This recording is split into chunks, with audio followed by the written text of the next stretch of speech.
다니엘은 소년 시절에 바벨론의 포로로 잡혀갔잖아요. 수많은 그런 왕조들이 바뀌면서 수많은 방백들, 그 시대의 그 바벨론과 그런 왕조들의 계속해서 죽이려고 모함 뭐 이런 것들이 있었지만 시종일관 신앙의 절개를 지킨 훌륭한 어떤 믿음의 영웅, 믿음의 사람으로 우리에게 제도되고 있고, 또 그렇게 많은 사람들이 다니엘서를 보면서 그런 도전들을 많이 받잖아요.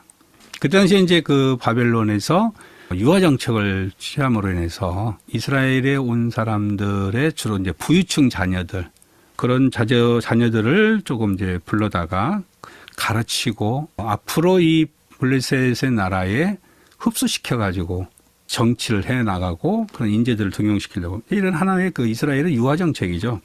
쉽게 말해서 왕족과 귀족의 자녀들 중에서 흠없고 용모가 아름답고 좀 지혜가 통찰하고 지식이 좀 통달한 학문에 익숙하고 좀 왕궁에 앉아서 세워서 좀 설만한 소년들을 데려와서 그들을 쉽게 말해서 인재로 등용시켜서 사용하겠다는 거죠.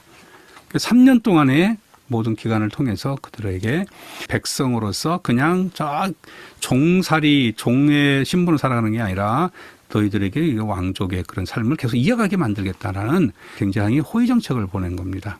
그러니까 이들의 입장에서 보면 출세 않는 기회죠. 비록 바벨론 왕의 속국에 대한 정책이었지만 이 소년들에게는 또 다른 기회가 될 수 있는. 그러니까 다니엘과 이 많은 친구들은 이 상황이 결코 악한 상황은 아니에요. 굉장히 좋은 상황이잖아요. 그냥 자신들의 귀족 왕족으로서 그동안 살았던 것이 계속 유지될 수 있고, 비록 그 종의 신분을 와 있지만 이 나라에서 출세하면서 먹고 사는데 아무 지장 없이 떵떵거리며 살아갈 수 있는 좋은 기회죠. 그런데 문제는 다니엘이 이 상황에서 뜻을 정한다는 거죠. 다니엘이 뜻을 정하여 그 음식을 먹지 않았다. 포도주를 마시지 않았다. 아까 우리 읽었던 부분에 8절에 나오죠.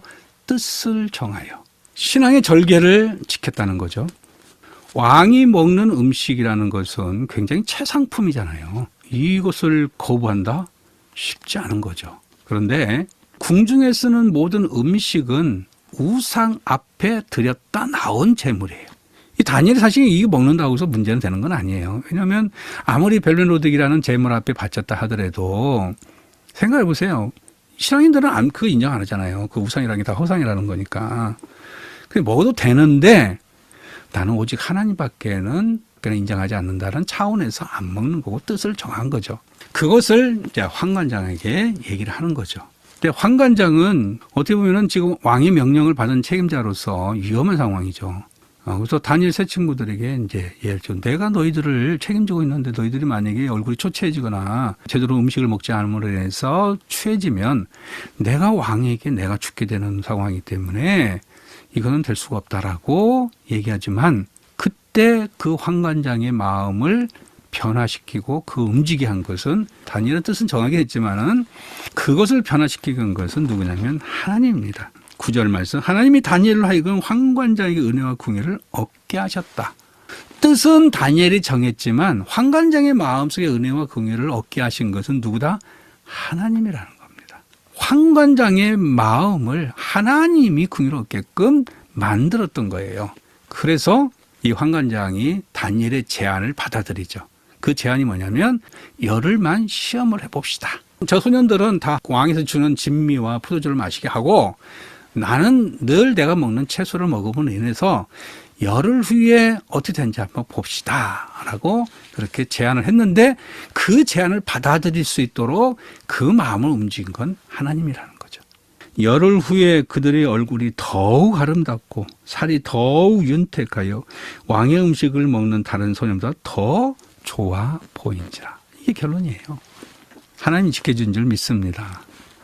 처음 시작부터 다니엘과 세 친구는 하나님에게 뜻을 정해서 하나님이 주신 것만 취하면서 하나님의 은혜 가운데서 살아가면서 이렇게 이 관리로, 이렇게 공직자로 블레셋 속에서 살아왔던 상태를 우리에게 이 다니엘에서 기록하고 있는 것입니다. 하나님이 우리를 지켜주는 그 원리가 어디에 있겠어요? 우리의 믿음의 뜻을 정했을 때 그 도움의 손길이 오지 않을까요? 하나님의 구원의 손길, 도움의 손길이 오지 않겠어요? 그래서 우리 하나님이 보고자 하는 것이 하나 있어요. 우리에게 보고자 하는 거.